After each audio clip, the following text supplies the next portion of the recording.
Hello guys, അങ്ങനെ തിരുവോണ ദിവസം നമ്മൾ രാവിലെ അമ്പലത്തിൽ പോയ കുറച്ച് സീൻസൊക്കെ കുറച്ച് പേരെല്ലാം കണ്ടെന്ന് വിചാരിക്കുന്നു. അത് കഴിഞ്ഞ് നമ്മൾ നേരെ വന്നത് ഹോസ്പിറ്റലിലോട്ടാണ് കേട്ടോ. കാര്യം നമ്മുടെ പട്ടുക്കുഞ്ഞുണ്ട് ബിങ്കു, അവനൊന്ന് ചെറുതായിട്ട് എൻ്റെ മാന്തിയായിരുന്നു. അതിൻ്റെ വാക്സിനേഷൻ എടുക്കേണ്ട ദിവസമാണ് ഇന്ന് തന്നെ.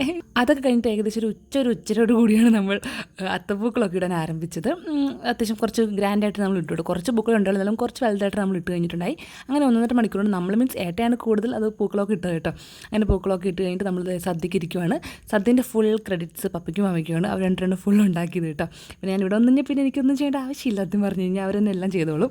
അങ്ങനത്തെ ഇതാണ് നമ്മുടെ സദ്യ. കുറേ കൂട്ടം കറികളൊക്കെ ഉണ്ടായിരുന്നു. ഭയങ്കര കളർഫുള്ളായിരുന്നു കേട്ടോ. നമ്മുടെ ഇലയിലോട്ട് നോക്കുമ്പോൾ തന്നെ അങ്ങനെ അല്ലിക്കുഞ്ഞും തെച്ചുട്ടിനൊക്കെ ഇരുന്ന് നമ്മൾ സദ്യ കഴിച്ച് കഴിഞ്ഞിട്ട് അല്ലിക്കുഞ്ഞിൻ്റെ ഏറ്റവും ഇഷ്ടമുള്ള ഭാഗമാണ് ഇന്നത്തെ ദിവസത്തെ ഈ ഒരു കലാപരിപാടി. കാര്യം അവൻ ഇന്നത്തെ ദിവസം ഫുള്ള് വെയിറ്റ് ചെയ്ത് ഇത് ഫുൾ ഇങ്ങനെ കൊളാക്കാൻ വേണ്ടായിരുന്നു കേട്ടോ. അപ്പോൾ ഈ ഒരു ഗ്യാപ്പിൽ അമ്മയാണെങ്കിൽ ബാക്കി മിച്ചം വന്ന കറികളെല്ലാം ഫ്രിഡ്ജിൽ കയറ്റുവാണ്ട് 2 ദിവസത്തേക്ക് നമുക്ക് ആ കറികളൊക്കെ തന്നെ മതിയല്ലോ. അപ്പോൾ ഇന്നത്തെ ദിവസത്തിൻ്റെ ഡീറ്റെയിൽ വീഡിയോ നമ്മുടെ ചാനലിൽ കൊടുത്തിട്ടുണ്ട് കേട്ടോ. എല്ലാവരും താഴെ ലിങ്കിൽ നോക്കുക കേട്ടോ. എല്ലാവർക്കും ഒന്നുകൂടി ഹാപ്പി വേണം. അപ്പോൾ വീഡിയോ ഇഷ്ടപ്പെട്ടു ഞാൻ സപ്പോർട്ട് ചെയ്യാൻ മറക്കില്ലേ.